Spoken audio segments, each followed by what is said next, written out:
اور جیسے ہی مسجد نبوی میں تینوں باپ بیٹا نماز پڑھنے گئے تو مولا علی کہتے مجھے بتانا نہیں پڑا، رسول کریم نے میری طرف دیکھ کے فرمایا علی تیرا، فاطمہ کا، حسن اور حسین کا تینوں دن والا عمل خدا کو بھی بڑا پسند آیا ہے اور محمد مصطفیٰ کو بھی بڑا پسند آیا، بڑا پسندیدہ عمل۔ میں کہتا ہوں کہ حضرت فاطمہ نے نا ان کی تربیت پہلے ہی کر دی تھی، تین دن بغیر افطار کے روزہ رکھنے کی، وہ ٹریننگ گھر سے ہو چکی تھی۔ اب میدان کربلا میں 3 دن بھوکا پیاسا رہنا ان کے لیے مشکل نہیں تھا۔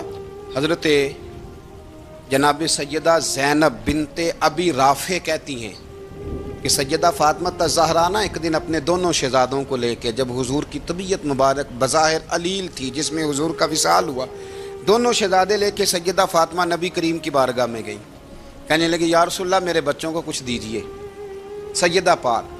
تو حضور اٹھ کے بیٹھ گئے، اس کندھے سے امام حسن کو لگایا اور اس سے امام حسین کو لگایا اور فرمایا فاطمہ یہ جو میرا حسن ہے نا اس کو میں اپنی ہیبت اور سرداری دیتا ہوں، اور فرمایا یہ جو میرا حسین ہے نا حسین کو میں اپنی جرت اور سخاوت دیتا ہوں، میرا حسین جرت مند ہوگا اور سخی ہوگا۔ داتا گانج بخش علی حجویری، امام الاولیاء، سید الاصفیاء، داتا صاحب کشف المعجوب میں فرماتے ہیں ایک دن نا امام حسین کے پاس ایک شخص آیا بڑی دور سے کچھ مانگنے کا، حضور کچھ دیجئے۔ وہ شخص کہتا ہے کہ میرا ظرف یہ تھا کہ 4-5 دینار ملیں گے، تو امام حسین فرمانے لگے تھوڑی دیر بیٹھ جا، رزق آ رہا ہے۔ تو امام حسین کو حکومت وقت کی طرف سے نا 5 تھیلیاں ملی جس میں ایک تھیلی میں 500 اشرفیاں تھیں، 5 تھیلیاں آئیں، لیکن اس کو آنے میں نا ذرا دیر ہو گئی۔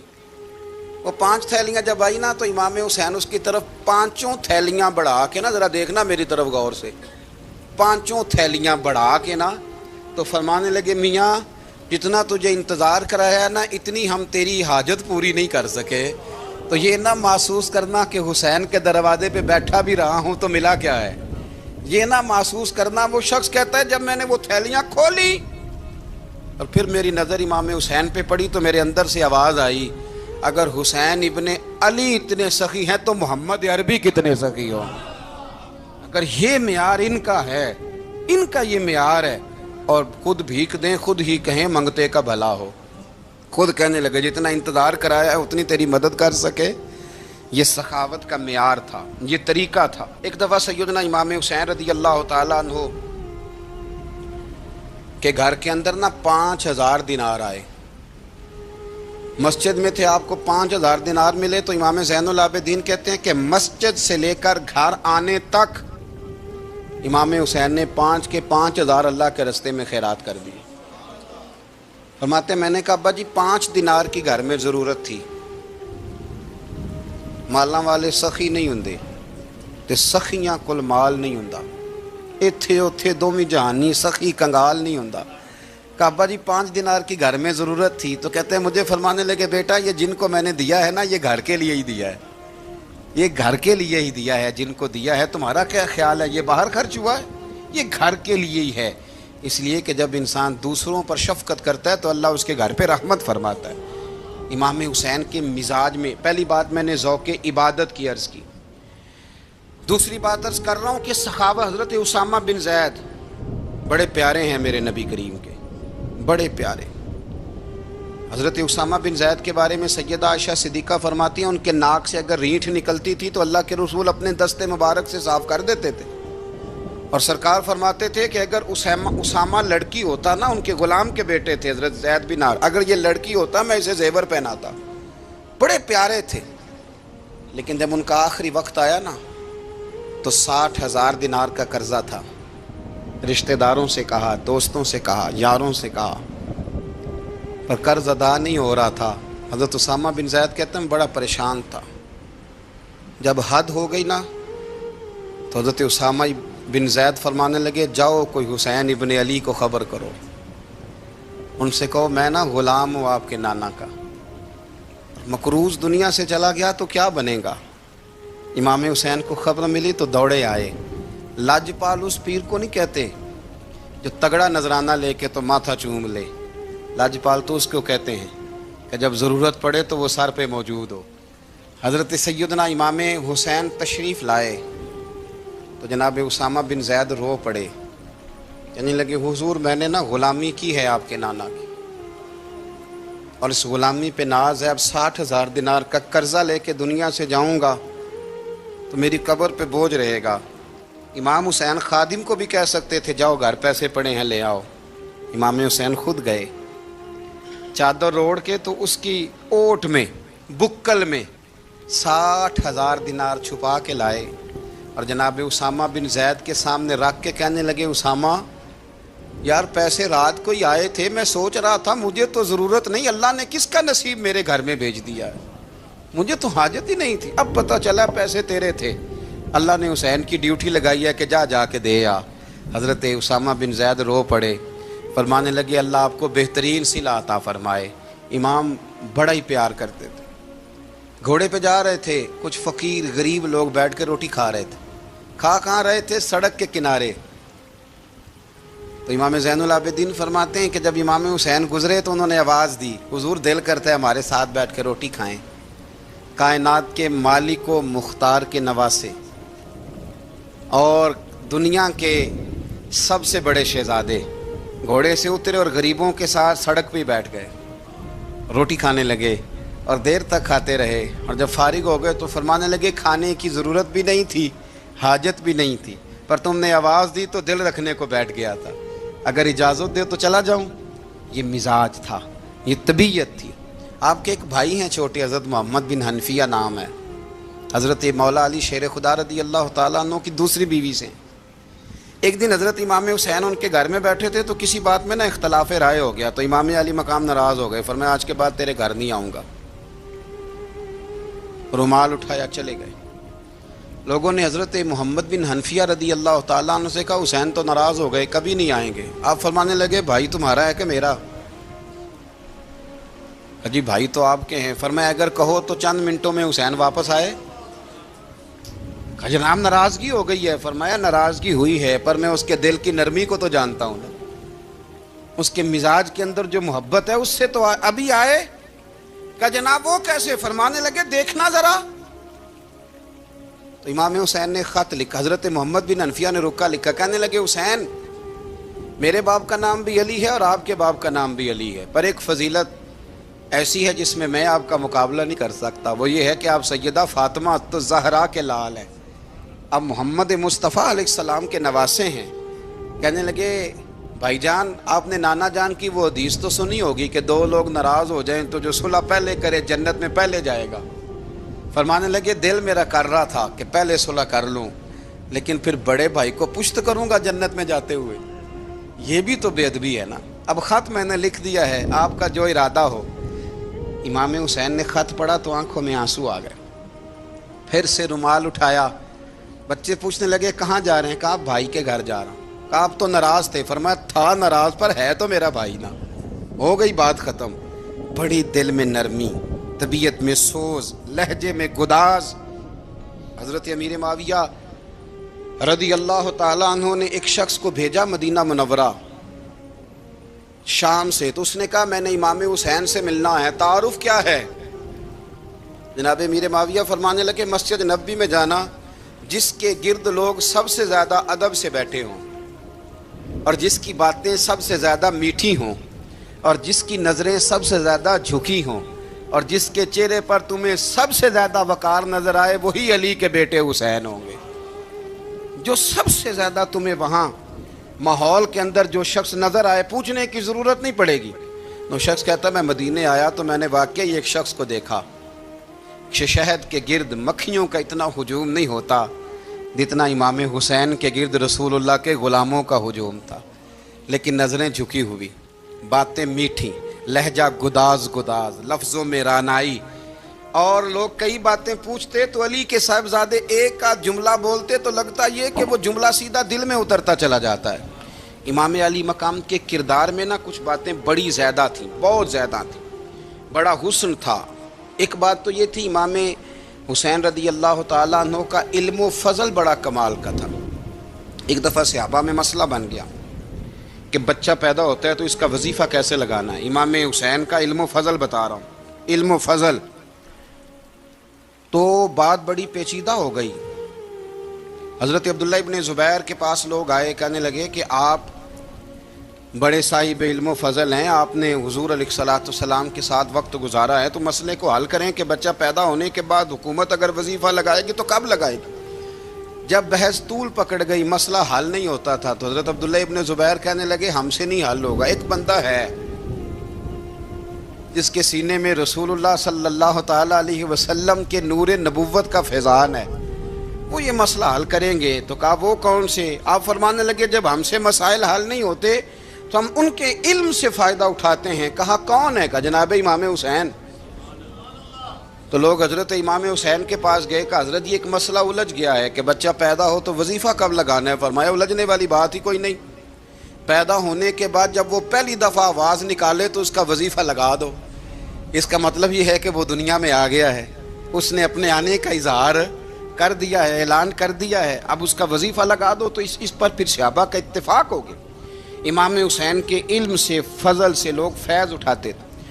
حضرت سیدنا امام حسین کی شہادت کے بعد حضرت عبداللہ ابن زبیر رضی اللہ تعالیٰ عنہ نے قاتلان حسین سے خطاب کیا اور فرمانے لگے اللہ کی قسم تم نے اس شخص کو شہید کیا ہے جو راتوں کو لمبے لمبے قیام کرتا تھا، اور تم نے اس شخص کو شہید کیا ہے جس سے میں دن میں جب بھی ملتا تھا تو وہ روزے سے ہوتا تھا۔ تم نے اس شخص کو شہید کیا جو قائم اللیل تھا، صائم الدہر تھا، اس شخص کو تم نے شہید کیا۔ آپ کو پتہ ہے کہ میدان کربلا میں جب 9 محرم کو ابن سعد نے امام حسین سے کہا کہ جنگ کرو اگر یزید کی بیعت نہیں کرنی، تو امام حسین نے فرمایا ایک رات کی مہلت دے دو، ایک رات کی مہلت دے دو۔ حضرت امام زین العابدین کہتے ہیں میں نے اپنے والد گرامی سے عرض کی کہ ابا جی آپ جہاد سے دور جانے والے تو ہیں نہیں، آپ تو جہاد سے پیار کرنے والے، اور یہ بھی پتہ ہے مجھے کہ یہ جنگ اب ہو کے رہے گی، تو ایک رات کی مہلت لینے کا معنی کیا ہے؟ بھئی کل بھی لڑنا ہے اور رات بھی لڑنا ہے، تو ابا جی ایک رات کی مہلت۔ تو سیدنا امام حسین رضی اللہ تعالیٰ عنہ فرمانے لگے بیٹا رات کی مہلت اس لیے لی ہے کہ میں آج رات کھل کے اپنے رب کی عبادت کر لوں، میں استغفار کر لوں، میں لمبے سجدے کروں۔ اور کہا زین العابدین تو جانتا ہے نا کہ مجھے نماز سے، تلاوت سے، دعا سے اور استغفار سے بڑا پیار ہے۔ رسول کریم علیہ السلام نے فرمایا، جامع ترمذی میں موجود ہے، فرمایا میں جا رہا ہوں پر تمہیں 2 بڑی بھاری بڑی وزنی چیزیں دے کے جا رہا ہوں، صحیح ستہ کی روایت، 2 وزنی چیزیں تمہارے بیچ چھوڑ کے جا رہا ہوں، اگر ان کو تھام کے رہو گے تو کبھی گمراہی تمہارے پاس نہیں آئے گی۔ یا رسول اللہ وہ کون کون سی؟ فرمایا ایک اللہ کی کتاب دے کے جا رہا ہوں اور دوسرا اپنا خاندان دے کے جا رہا ہوں۔ اگر اہل بیت نبوت کو تھامے رہو گے، ہمارے بزرگوں نے لکھا ہے کہ یہ جو حضور نے کتاب اللہ اور پھر اپنی اہل بیت کا تذکرہ فرمایا، تو اس کا مطلب یہ ہے کہ تھیوری دیکھنی ہوئی تو قرآن دیکھنا، اور پریکٹیکل دیکھنا ہوا تو علی اور فاطمہ کو دیکھنا، حسن اور حسین کو دیکھنا، ان کو دیکھنا۔ نبی کریم علیہ الصلوۃ والسلام کے اہل بیت منارہ نور ہیں، ان کی محبت، ان کا پیار کیوں بھلا؟ اس لیے کہ یہ وہ خوبصورت لوگ ہیں جن کو خود میرے نبی پاک نے تراشا ہے، ان کی سیرت میں جتنے رنگ ہیں وہ رسول کریم نے خود بھرے ہیں، ان کی ایک ایک بات کا خیال نبی پاک نے رکھا ہے، حضور نے از خود انہیں اپنی صحبت عطا کی ہے۔ زیادہ دور نہیں تھا سیدہ فاطمہ کا گھر، مسجد نبوی کے ساتھ تھا، اللہ کے رسول دن میں 2 دفعہ جایا کرتے تھے، پھر بھی کبھی کبھی فرماتے فاطمہ میرا دل کرتا ہے آج میں رات تیرے گھر میں قیام کروں، تو سیدہ فاطمہ الزہرا فرماتی ہیں کہ آمنہ کے لال اس طرح بھی میرے گھر میں قیام کرتے تھے کہ حضور چارپائی پہ لیٹتے تھے تو ایک کندھے پہ امام حسن کا سر ہوتا تھا اور دوسرے پہ امام حسین کا سر اقدس ہوتا تھا، اور فرماتی ہیں رات کو کبھی حسنین کریمین دودھ مانگتے تو میں اٹھتی دودھ دینے کے لیے، تو حضور فرماتے لیٹ جاؤ آج میرے ساتھ سوئے ہیں تو دودھ بھی میں ہی پلاؤں گا، تو محبوب اٹھتے ان کے لیے دودھ لاتے برتن سے نکال کے، حضور نے انہیں وقت دیا اور پھر ان کی چھوٹی چھوٹی چیزوں کا خیال رکھا۔ صحیح بخاری میں موجود ہے، تربیت پر توجہ دی۔ امام حسین تشریف لائے، ابھی عمر مبارک 7 سال کے قریب تھی، مسجد نبوی میں صدقے کی کھجوروں کا ڈھیر لگا ہوا تھا۔ چھوٹا بچہ جو ہوتا ہے نابالغ، اس پر شریعت کے احکامات نہیں آتے، صدقے کی کھجوروں کا ڈھیر تھا مسجد نبوی میں، یہ تربیت ہے۔ یہ ٹریننگ ہے جو اللہ کے محبوب نے خود انہیں عطا فرمائی. صدقے کی کھجوروں کا ڈھیر تھا. امام حسین حضور کے ساتھ آئے تو امام علی مقام نے ایک کھجور اٹھا کے منہ میں رکھ لی. شارحین نے لکھا ہے لگتا یہ ہے کہ کئی دنوں کی بھوک تھی، کیونکہ یہ فاقہ اہل بیت کا بڑا محبوب ہے. مجبور نہیں تھے، وہ تو خزانوں کے مالک تھے، پر غریبوں سے محبت کی وجہ سے فاقے کیا کرتے تھے. یہ ان کی پسند ہے فاقہ کرنا. تو ایک کھجور امام علی مقام نے رکھ لی تو اللہ کے رسول نے گلے میں انگلی ڈال کے نکال دی. تو فرمایا حسین یہ صدقہ ہے، یہ میری اہل بیت کے لیے درست نہیں ہے. حضور نے خود تربیت کی. اور پھر سیدہ فاطمہ الزہرا نے اپنے بچوں کو تراشا، ان پر محنت کی. میں اکثر گزارش کرتا ہوں دوستوں سے، میں کہتا ہوں کربلا کا واقعہ کوئی حادثاتی نہیں ہے، اس کے پیچھے پوری ایک لاجک ہے، اس کے پیچھے پورا ایک فلسفہ ہے. ایسے ہی کوئی آدمی 3 دن بھوکا پیاسا رہ سکتا ہے؟ کسی آدمی کو صبح اس نے کھانا کھایا اور شام تک کھانا نہ ملے تو ٹانگیں کانپتی ہیں. رمضان المبارک میں عبادت کی نیت سے روزہ رکھنے والے بھی شام کو بڑے پریشان ہو جاتے، اور مسلسل 3 دن کھانا نہ کھایا جائے اور پانی نہ پیا جائے. اور حال یہ ہے کہ وہی آدمی تلوار لے کے میدان میں نکلے اور اس کی حالت یہ ہو کہ لوگ اس کے آگے دوڑنا شروع کر دیں. ہزاروں کی فوجیں تاب نہ لا سکیں. علی کا گھر بھی وہ گھر ہے کہ جس گھر کا ہر ایک بچہ جسے دیکھو وہی شیر خدا معلوم ہوتا ہے. یہ کوئی آسان ہے؟ اس کے پیچھے پوری ایک اس کے پیچھے فلسفہ ہے. امام راضی کی تفسیر کبیر دیکھیے گا.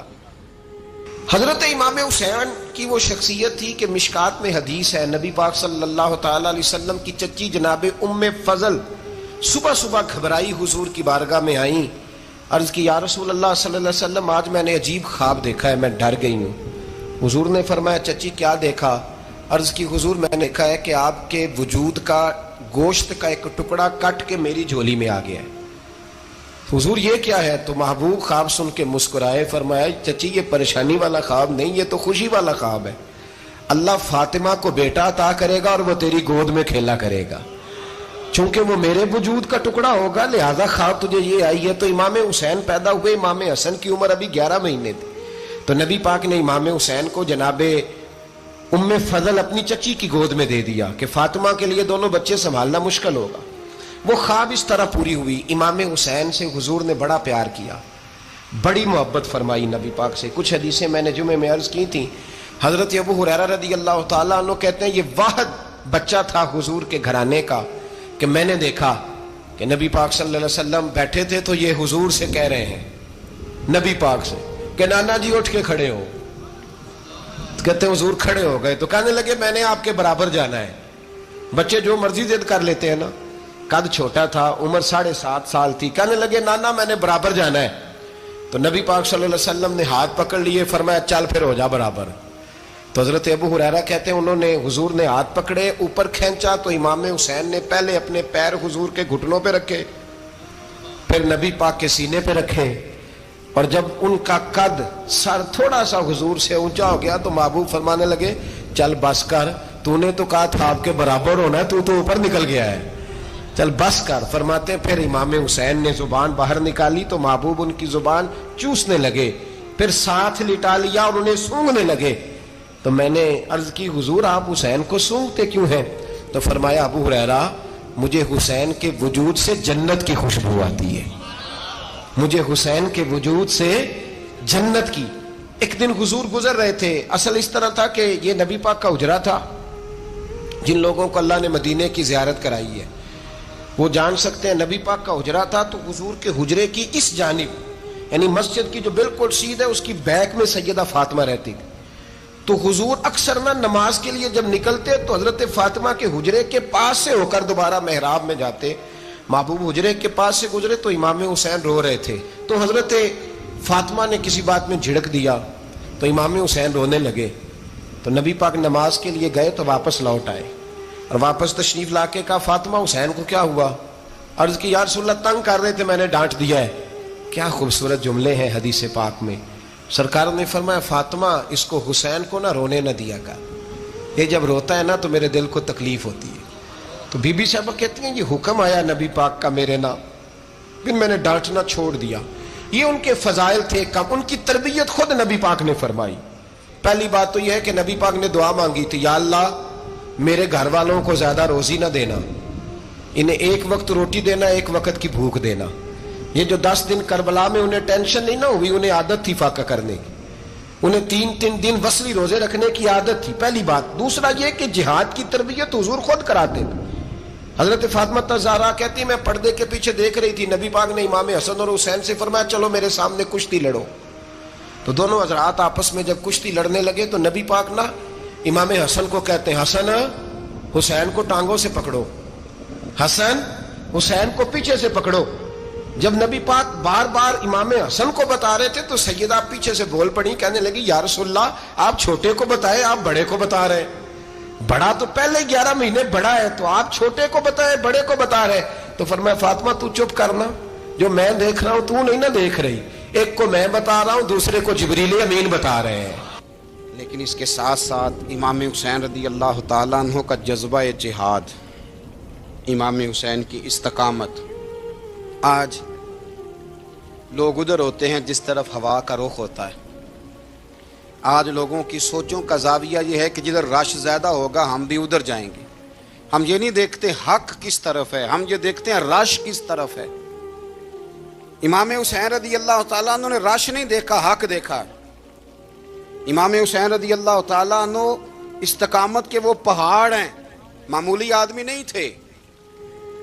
فرزق شاعر کہتا ہے کہ میں نے امام حسین سے کہا تھا، میں نے کہا لوگوں کی تلواریں یزید کے ساتھ ہیں پر دل آپ کے ساتھ ہیں، دل آپ کے ساتھ ہیں۔ امام حسین رضی اللہ تعالیٰ عنہ نے زمانے کے حالات نہیں دیکھے، حق اور سچ دیکھا۔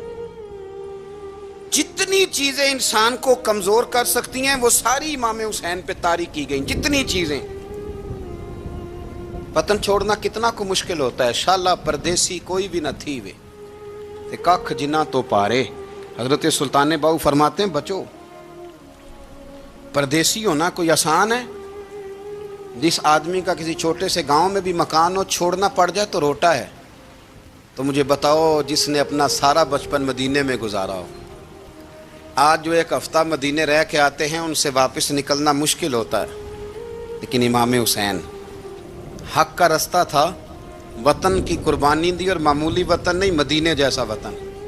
اور جب کھڑے تھے نا امام حسین رضی اللہ تعالیٰ عنہ رجب میں نکل رہے تھے مدینے سے، تو کوئی شاعر کہتا ہے دور کھڑے ہو کے انہوں نے گویا کہا تھا آقا تیرے کرم کے خزینے کی خیر ہو، میں جا رہا ہوں تیرے مدینے کی خیر ہو۔ امام حسین نے وطن چھوڑا، کوئی لغزش نہیں پیروں میں، کوئی نہیں۔ شہزادوں والی زندگی تھی، مسجد نبوی کے امام تھے، نبی کریم علیہ السلام کے روضہ اطہر پر تشریف رکھتے تھے، زمانہ حیا کرتا تھا، شان و شوکت تھی، پر حق کے لیے چھوڑا، نکل کر خانقاہوں سے ادا کر رسم شبیری۔ اور پھر بڑا مشکل ہوتا ہے، جس شخص کے ساتھ بچے اور عورتیں ہوں وہ تو یہ کہہ کے لڑائی سے جان چھڑاتا ہے کہ میرے ساتھ فیملی ہے، نہ ہوتی تو تجھے بتاتا۔ پر امام حسین کو اولاد بھی کمزور نہیں کر سکی، عورتوں کا ساتھ ہونا کمزور نہیں کر سکا۔ پھر امام علی بھوک کتنا مشکل کام ہے۔ آج لوگ کہہ نہیں دیتے کہ میں تو اس لیے گناہ کرتا ہوں کہ رشوت اس لیے لے لیتا ہوں کہ بچے چھوٹے ہیں۔ 10 دنوں کی کم و بیش سفر، 3 دنوں کی بھوک اور پیاس، پر حق کے رستے میں امام حسین کو کوئی چیز کمزور نہیں کر سکی۔ اور پھر وہ جتنی باتیں لوگ کہہ سکتے تھے وہ ساری کہیں گئیں، ساری۔ اور آ کے عرض کرنے لگا حضور یہ کوئی معمولی دشمن نہیں، یہ وہ ظالم ہیں جو لاشوں پہ بھی گھوڑے دوڑا دیتے ہیں۔ تو امام علی مقام فرمانے لگے جو شہادت کا جذبہ لے کے نکلے وہ پھر انجام نہیں دیکھا کرتا۔ وہ انجام، وہ جتنی چیزیں جو استقامت کے رستے میں آ سکتی ہیں وہ ساری چیزیں رستے میں آئیں، پر امام علی مقام نے کسی چیز کی پرواہ نہیں کی۔ آج کا مسئلہ یہ ہے کہ آج لوگوں میں استقامت نہیں ہے۔ رات کو کچھ ہوتے ہیں، سویرے کچھ ہوتے ہیں، دوپہر کو کچھ ہوتے ہیں، شام کو کچھ ہوتے ہیں۔ ہمارا کل انداز تکلم کچھ اور ہوتا ہے، صبح کچھ اور ہوتا ہے۔ امام علی مقام میدان میں رہے، ایک میت گھر میں ہو جائے تو کئی دنوں تک آنکھ کھلتی نہیں، ہوش رہتا نہیں۔ سب سے زیادہ مصائب امام حسین نے دیکھے، سب سے زیادہ۔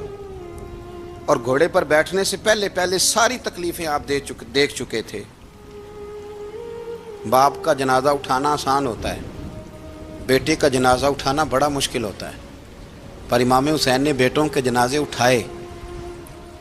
حضرت علی اصغر کی لاش کو امام حسین نے اپنے دست مبارک سے دفن کیا، اور جناب علی اکبر کی میت کو جب آپ اٹھا کے لا رہے تھے تو سیدہ زینب فرماتی ہیں کہ مجھے یوں کبھی لگتا تھا حسین کا قد بڑا ہے اور کبھی لگتا تھا علی اکبر کا قد بڑا ہے، اور فرماتی ہیں کہ پھر حضرت قاسم بن حسن کو بھی وہ اٹھا کے لائے، اور جناب عباس کے وجود سے الگ ہونے والے بازو انہوں نے لا کے حضرت عباس کے وجود کے ساتھ بھی رکھے۔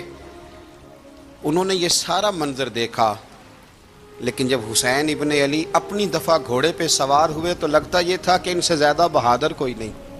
ایک جملہ بھی یزیدی فوج کے سامنے امام حسین نے کمزور نہیں کہا، ایک جملہ بھی، ایک فکرہ بھی کچا نہیں بولا، کہیں بھی کوئی منت نہیں کی، کسی جگہ بھی ان کے پائے استقلال میں کوئی لغزش نہیں آئی۔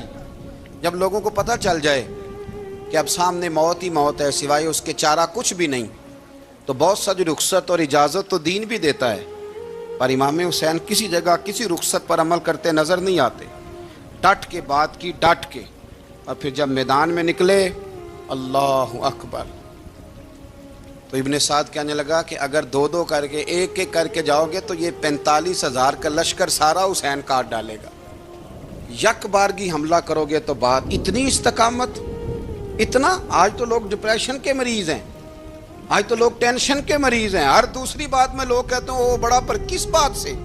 مطلب کیا آپ نے زندگی میں صرف جاب نہیں مل رہی، صرف بیماری آ گئی، صرف خرچہ نہیں گھر میں بڑا، کس بات کا ڈپریشن؟ امام حسین کی زندگی بتلاتی ہے کہ وہ لوگ بھی کوئی دنیا میں کمال حاصل کر سکتے ہیں جو چھوٹی چھوٹی بات پہ روتے ہیں۔ مال بھی ہے، جوانی بھی ہے، گھر بھی ہے، مکان بھی ہے، بچے بھی ہیں، عزت بھی ہے، صرف پیسے نہیں۔ اور انسان ہے کہ آنکھیں نہیں کھل رہی، وہ سمجھتا ہے میں کسی کام کا ہی، فقط پیسے نہیں بس۔ او خدا کے بندو، امام علی مقام نے فرمایا سارا کچھ لٹا کے بھی جو میدان میں کھڑا رہے اسے حسین ابن علی کہا جاتا ہے، اسے حسین ابن علی کہا جاتا ہے۔ حسین ابن علی کی شان رفت کوئی کیا جانے، حسن جانے، علی جانے، نبی جانے، خدا جانے، کون جانے امام علی مقام کا معیار۔ تو امام حسین رضی اللہ تعالیٰ عنہ کی زندگی ہمیں بتاتی ہے کہ ذوق والی عبادت کرو۔ امام حسین کی زندگی ہمیں بتاتی ہے کہ جب تم سخاوت کرو تو پھر اپنی حیثیت سے بڑھ کر کرو، اور امام حسین کی زندگی ہمیں بتاتی ہے کہ دل میں کسی کے لیے کوئی بات نہ رکھو، صلح کرنے میں پہل کرو، محبتیں کرنے میں آگے بڑھو۔ اور امام حسین کی زندگی ہمیں بتلاتی ہے کہ جب دنیا میں تم نے کچھ کرنا ہے تو پھر ڈٹنا بھی سیکھو، پھر کھڑے ہونا بھی سیکھو۔ یہ نہ دیکھو کہ حالات، امام حسین نے ایک دن بھی حکومت نہیں کی، یزید نے 4.5 سال کی، لیکن قیامت تک دلوں پہ حکومت امام حسین کی رہے گی، امام حسین کی رہے گی، اس لیے کہ ان میں استقامت تھی۔ امام حسین کے ساتھ اس وقت 72 لوگ تھے، لیکن آج کائنات کا ذرہ ذرہ امام حسین کے ساتھ ہے۔ اس کا مطلب ہے وقت لگتا ہے، نظریہ غالب آ ہی جایا کرتا ہے، تو استقامت والی زندگی گزاریں۔ حضرت عمر جب نعرہ لگاتے نا تو کیسر و کسرا کانپتے، سفیر آتے روم کے ملنے کے لیے تو کہتے جاؤ عمر نفل پڑھ رہے ہیں، ٹائم کوئی نہیں۔ ایک دن اندر میٹنگ ہو رہی تھی، حضرت عمر میٹنگ میں بیٹھے تھے، آپ کے بیٹے ملنے آئے عبداللہ ابن عمر، ابا جی اندر آ جاؤ، فرمایا دروازے پہ کھڑا ہو، میں ضروری بات کر رہا ہوں، اندر نہ آنا۔ جناب عبداللہ ابن عمر کہتے ہیں میں دروازے پہ کھڑا ہو گیا، تھوڑی دیر گزری تو امام حسین بھی آ گئے۔ ایک حدیث میں، ایک روایت میں امام حسن کا لفظ بھی ہے، امام حسین آئے، آ کے عبداللہ ابن عمر سے کہنے لگے عمر فاروق اندر ہیں؟ تو کہا وہ اندر تو ہے۔ تو کہا آپ کیوں دروازے پہ کھڑے ہیں؟ کہنے لگے ابا جی نے کہا ہے یہاں انتظار کرو، میں کوئی ضروری بات کر رہا ہوں، لیکن شہزادے میرے لیے کہا ہے، میرے لیے، آپ جانا چاہیں تو چلے جائیں۔ امام حسین کہنے لگے امیر المومنین کوئی بات کر رہے ہوں گے، میں ظہر کے وقت مسجد میں مل لوں گا، ظہر کا ٹائم آئے گا نا تو میں مسجد میں مل لوں گا۔ یہ کہہ کے چلے گئے۔ حضرت عمر باہر آئے تو حضرت عبداللہ ابن عمر سے کہا کہ کوئی آیا تو نہیں؟ عرض کی حضور حسین ابن علی آئے، حسین ابن علی۔ تو کہا اندر کیوں نہیں بھیجا؟ کہا میں نے کہا تھا بے شک چلے جائیں، لیکن وہ کہہ رہے تھے کہ میں ظہر کے وقت مسجد میں مل لوں گا۔ تو سیدنا عمر فاروق فرمانے لگے عبداللہ تجھے تیری مار ہوئے، حسین کو کیوں واپس بھیجا؟ پھر عمر دنیا داروں کے سامنے ڈٹنا، کھڑا ہونا عمر پہ ختم ہے، لیکن جو اندر کی بات ہے نا، روح کی، جو عقیدت کی بات ہے، جو وفا کا رشتہ ہے، اس کو کون سمجھے؟ یہ جو روح کی مجبوریاں ہیں، یہ جو وفا کی مجبوریاں ہیں، اسے لوگ کیا سمجھیں؟ انہیں کیا پتا کہ مرشد کے بیٹے کے پیر چومنے میں حسن کیا ہوتا ہے؟ انہیں کیا پتا کہ جب استاد کا بیٹا گھر میں آتا ہے تو دل کرتا ہے مکان بیچ کے اسے دے دیں، اس کے باپ کی نیکیاں بڑی ہیں۔ جناب عمر فاروق دوڑے گئے، امام حسین کے دروازے پہ دستک دی۔ امام حسین باہر رکھا، شہزادے یار ملنے آئے تھے، بغیر ملے کیوں آ گئے؟ عرض کی کہ آپ مصروف تھے، آپ کے اپنے بیٹے بھی دروازے پہ کھڑے تھے، تو میں واپس آ گیا۔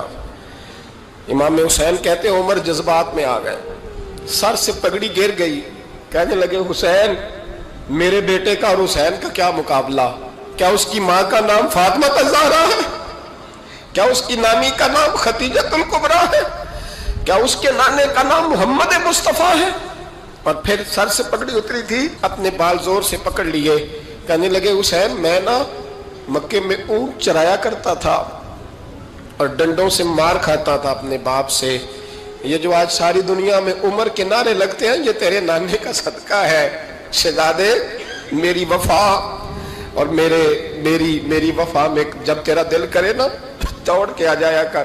عمر تو لوگ، ایک دن امام حسین نے آ کے نا جناب فاروق اعظم سے کہا، خطبہ دے رہے تھے بچوں کی طبیعت شروع میں، پتہ نہیں کیا بات آئی امام حسین کے دل میں، کہنے لگے عمر نیچے اترو، یہ میرے نانا کا ممبر ہے۔